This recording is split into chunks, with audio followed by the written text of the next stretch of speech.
Welcome. Serving as the commissioner of the Ohio High School Athletic Association is the thrill of a lifetime because I have the opportunity to help prepare young people for the next level of life through participation in school sports. I believe my colleagues also share the same sentiment. For many of you, playing on your school teams may be the last time you will participate in competitive athletics. As a participant, you should work hard, have fun, and strive to be the best.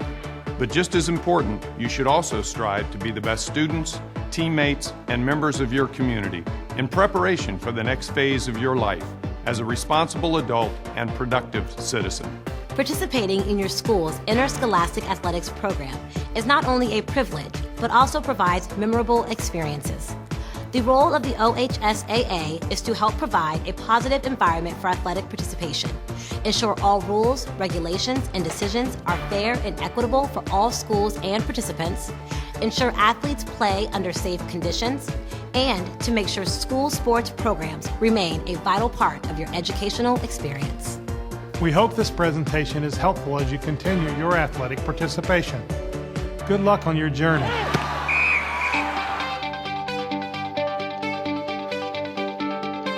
As a member of the OHSAA, standards must be met in order to be eligible to compete.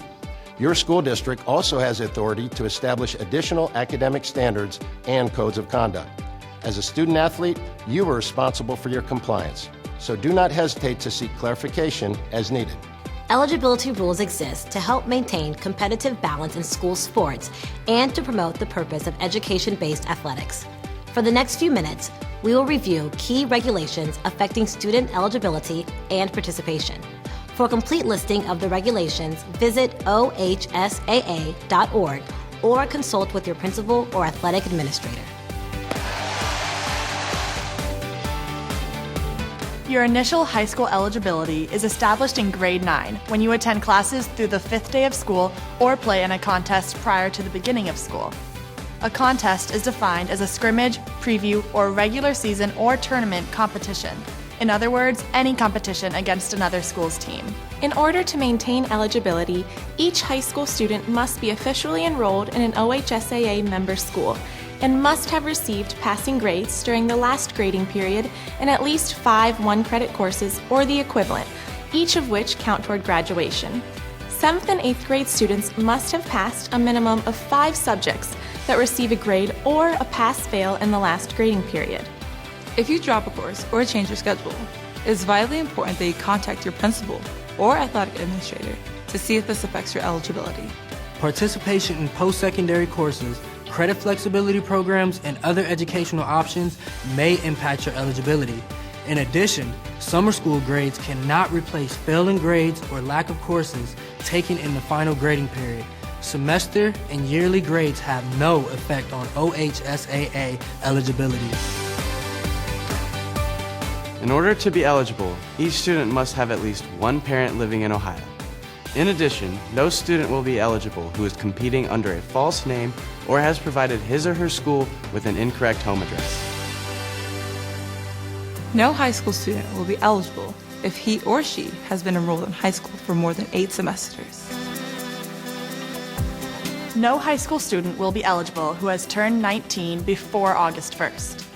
7th and 8th grade students who turn 15 before August 1st are also ineligible for 7th and 8th grade sports, but are eligible to participate in high school athletics. In order to participate, an athlete who is new to this school as a transfer student must ensure all required paperwork has been submitted to the OHSAA and the state office has granted approval for eligibility. Eligibility will be granted only if one of the exceptions to the OHSAA transfer regulation has been met. Additionally, no student will be eligible who has been recruited to attend this school. A student could lose his or her amateur status and forfeit their eligibility if they compete for money or other monetary compensation or capitalize on their athletic fame by receiving money, merchandise, or services, or by entering into an agreement with a professional team or agent. Coaches and schools cannot require students to participate in an open gym or facility or in a conditioning or instructional program. Violations of this regulation will result in penalties. A student who is competing on a non-school team in the same sport during his or her school team season will lose eligibility. In addition, there are certain restrictions regarding tryouts, practices, and competitions with non-school teams before, during, and after the school season. There are also restrictions for instruction students can receive from school coaches outside of their season. Before participating with the non-school team or receiving instruction outside the season from your school coaches, visit the OHSAA website to ensure all regulations are being followed. There are exceptions to some regulations. If you believe you qualify for an exception or you have questions about any of the regulations, please consult with your school principal or athletic administrator. If he or she cannot answer your question, they should contact the OHSAA office. For a complete listing of all regulations, visit the OHSAA website.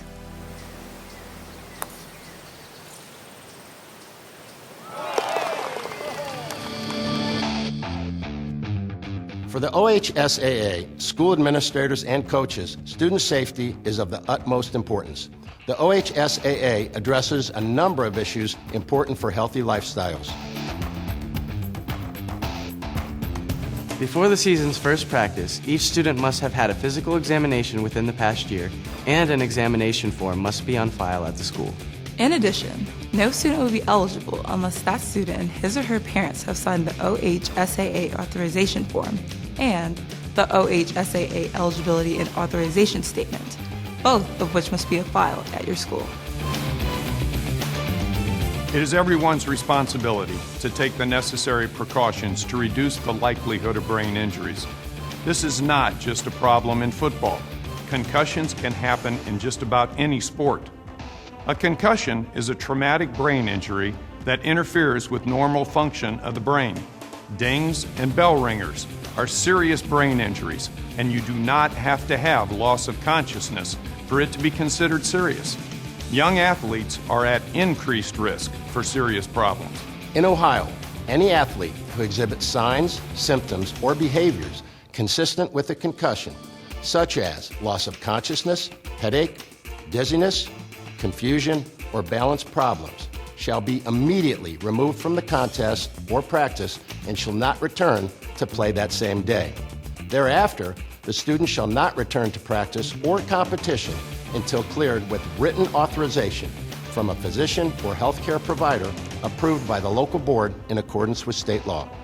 Each school is required to review its concussion management protocol with students and their parents. In addition, each student and his or her parents must review and sign the Ohio Department of Health's concussion information sheet prior to participation, and are highly encouraged to review a short presentation on concussions available at no cost at nfhslearn.com. It is extremely important for everyone involved in school sports to recognize the potential dangers associated with concussions and review their responsibilities in protecting student athletes. While return to play policies are very important, parents must also work with school administrators and teachers in developing concussion management guidelines for student athletes who have been concussed and are returning to the classroom. Every year, hospital emergency departments throughout the country treat over 45,000 sports-related and recreational eye injuries. More than half are suffered by children and teens. When properly fitted, appropriate eye protection can reduce the risk of eye injuries by at least 90%. Visit playhardgear.com to learn how your league or organization can get free protective gear. You've trained, you've practiced, you've played, now fuel up. As an athlete, you don't need extra vitamins, minerals, or supplements. You just need to eat the right things.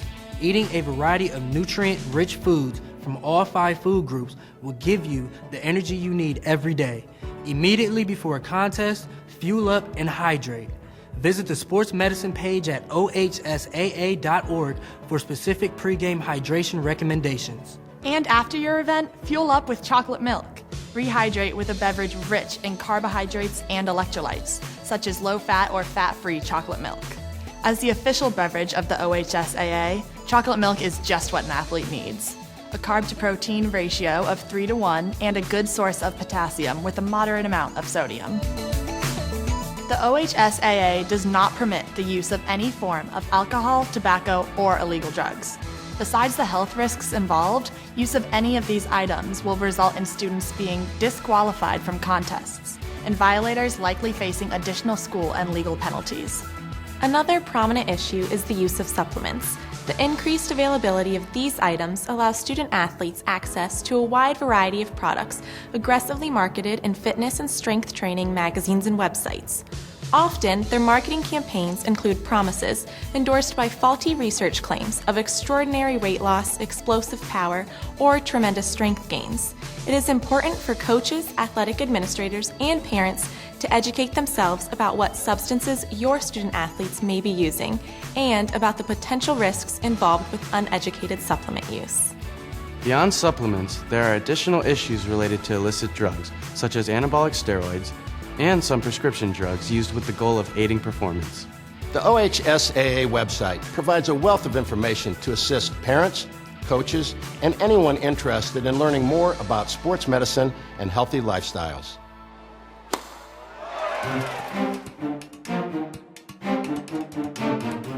Like the other 825 public and non-public high schools and approximately 800 7th and 8th grade schools, your school has volunteered to become a member of the OHSAA. Ohio is one of the top-ranked states in the country, with over 350,000 high school students competing in 24 sanctioned sports. Commissioner Ross and his staff are based in Columbus, and their primary responsibilities are to interpret the regulations for member schools, conduct tournaments in high schools including sectionals, districts, regionals, and state tournaments, and serve as educators for officials, coaches, administrators, and student athletes and their parents. As a member of the OHSAA, administrators and coaches annually affirm they will follow the OHSAA regulations that are approved by the membership. Any changes to those regulations must be approved by a majority of member school principals. The OHSAA does not charge schools any membership fees or tournament entry fees. Schools are provided rulebooks, educational materials, and other printed items, along with catastrophe insurance coverage for all participants at a cost of approximately $600,000 annually. Additionally, schools are reimbursed for many of their tournament expenses and allowed the opportunity to keep a portion of receipts from the sale of tournament tickets. Other key programs and initiatives of the OHSAA include providing annual scholarships totaling over $100,000 to students who excel in athletics and academics, licensing, registering, and training nearly 17,000 contest officials, and ensuring coaches are certified to work with student athletes through an ongoing coach education program.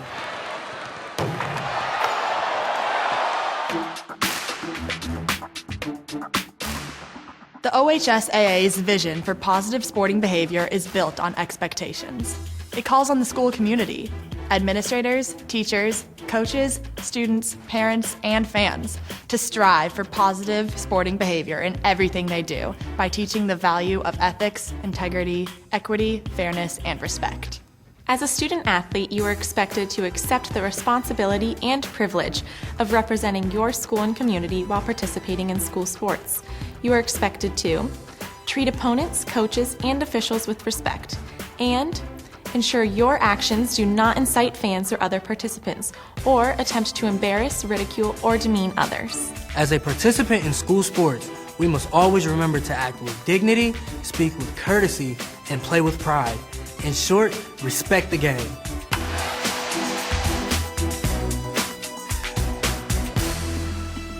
School sports and activities are intended to foster a sense of community while teaching teamwork, citizenship, and discipline. Other sporting organizations promote free player movement, are primarily designed to promote athletic development of the individual, and provide a showcase for the athletic talents of those individuals. However, these organizations do not share the primary educational purposes of the OHSAA member schools and therefore cannot provide the unique type of competition provided by the OHSAA through our member schools.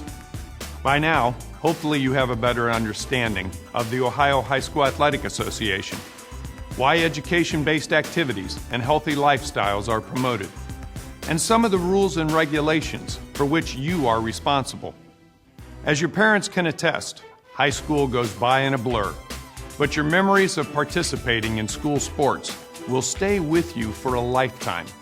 The OHSAA wants to make sure your time as a high school student athlete is meaningful and memorable. If you still have questions, don't hesitate to ask your coach, athletic administrator, or principal. And be sure to visit ohsaa.org regularly. Thanks for watching, and we hope you have a successful season.